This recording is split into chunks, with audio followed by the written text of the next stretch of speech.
Hey friends, I just got out of the shower. I'm in my pajamas, so please excuse my attire.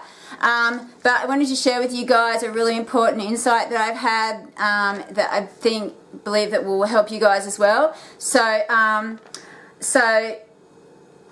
basically, I found out about the importance of having strong, active glutes on like the 21st of January 2016, right? And after that, I tried to start glute strengthening myself, and everything I tried just increased my hip pain, right? Because I didn't understand what was happening or how to reduce it, right? So I tried to do the glute strengthening by myself for over a month, and it just got, my pain levels just got worse. And then I found the physical therapist of the girl who had basically eliminated her labral tear pain with physical therapy alone, and I begged him to help me. He lives in America. Anyway, so I started working with him in like March the 2nd, 2016, and initially for the first few weeks he had me just glute activating, like not moving my body at all, just turning my glutes on and off. Because one thing I noticed, like when I first found out that, you know, the importance of having strong glutes and being able to activate your glutes with labral tear issues is like I literally, the first time I tried to turn on my glute, especially on the worst hip side, my glutes would not turn on. I tried and it would not turn on at all, okay, on my left hip. And that was just thinking, oh my God.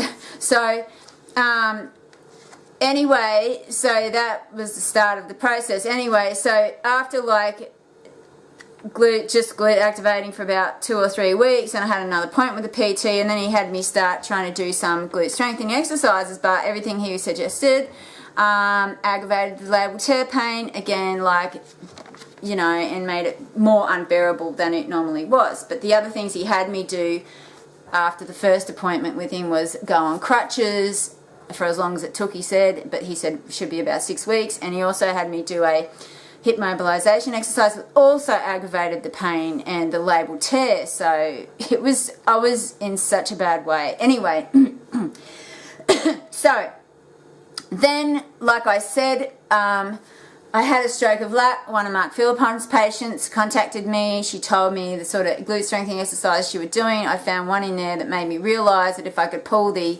femur or the ball of the femur off the worst part of the labrum while I was glute strengthening, I could reduce the pain that I was experiencing after glute strengthening, right? So I was on a roll to try and glute strengthen, and that was, I kind of discovered that I could do that about 3-4 days before I had the MRA injection on the 31st of March, which totally I had a bad reaction to, and my hip pain went to a 15 out of 10, and that lasted for 2.5 weeks, okay? But once that pain settled down, I realised that I could glute strengthen without aggravating the pain. So as soon as the pain settled down after the injection, I from the gluteum and the dye and the anesthetic, I started this glute strengthening, right? And so I've been glute strengthening hardcore from about the 15th of April. Okay, that was after the pain settled down, and now the date is, what's the date? Like the 21st of May. Okay, so, and I've shared with you guys in the last video the type of glute strengthening that I'm doing. Anyway, so, and like I said, I've been able to get my hip pain down to, like, you know, more like a 2 to a 4, and mostly a 2, where it was like a 9 out of 10 to a 15 out of 10 after the injection, you know, and so yeah, I'm really encouraged. Anyway, but what the physical therapist said to me was that the other girl that he got out of labral tear pain with physical therapy alone, he said that she had a glute activation issue.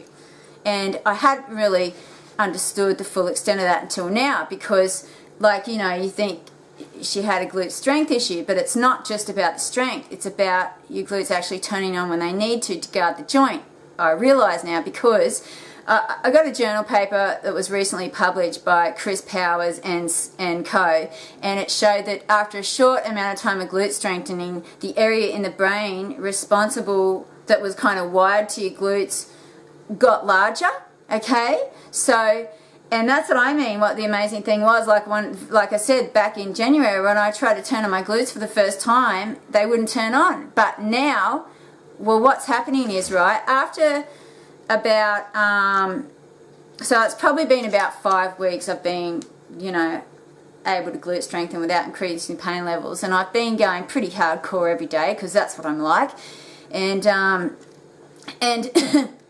after probably about 4 weeks, like I've just noticed it in the last week, which is why I'm sharing this insight with you now, is that, and I never really noticed it before, and that is now with everyday activities, I can feel, particularly my left glute, because that was most inactive, and that is the more painful hip side, okay? And that is the side where there's the cartilage missing at the edge of the socket and a hole in the bone called a subchondral cyst, right? And the labrum is ossified, which means turning to bone, and the labrum is macerated, right?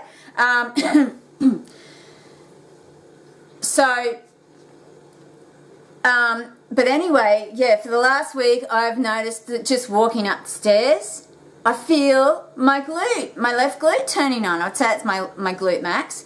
When I bend over to pick up my laundry, like I never really realised that I like literally bend down like 50 times a day, right? And the only reason I'm realising it now is because I can feel my glute max activating. Like every time I just take a step and lean over to grab something, you know, even like I was standing at the stove before making my dog's dinner, I could feel my left glute turned on. And like I never noticed that before, and it probably because it wasn't turned on, right? So, but you know, when I started noticing that the glute was subconsciously or involuntarily activating by itself, I started to encourage this. So now I will give it a helping hand. Like every time, like I said, I take it, like I lean over, I bend down, just pretty much nearly every movement I do, I encourage the activation of particularly my left glute on the hip pain side. And because what I realized was when I started noticing the glute activating by itself, I honestly think that that's when I also, like my hip pain levels have been reducing, and what I realise is not only is the glute getting stronger, it is activating when it's supposed to activate to guard the joint, to prevent excessive movement of the femoral ball in the socket, so that again it's not pushing on the labrum as much and applying as much force to the labrum, and it's holding it in a better orientation as well.